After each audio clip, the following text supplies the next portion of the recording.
Good morning. I'm Santiago-Ávila, Science and Advocacy Director for Washington Wildlife First.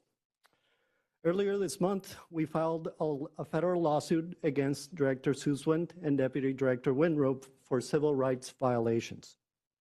This is not a dispute over wildlife policy.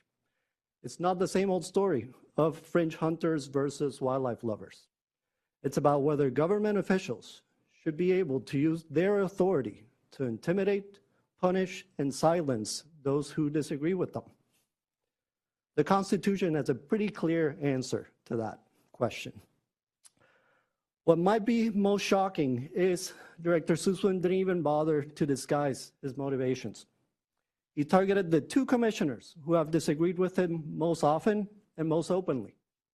He instructed commission staff to search these commissioners' records for communications with Washington Wildlife First, Wild Fish Conservancy, and other advocates, asking her to count how many times they spoke to us.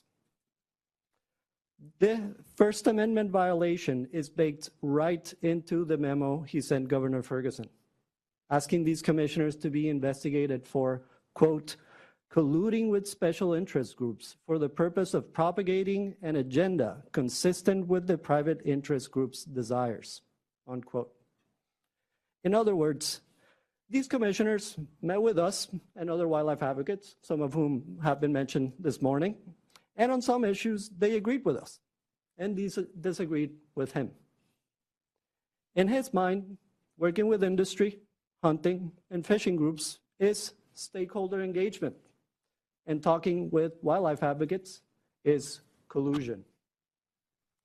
Your employee investigated the commissioners who have challenged him because they talked to the wrong people and said the wrong things. He violated the civil rights of the public he is supposed to represent. It is your duty to take action. So, either individually or as a group, ask the governor to investigate this abuse of power and replace him without delay. Thank you.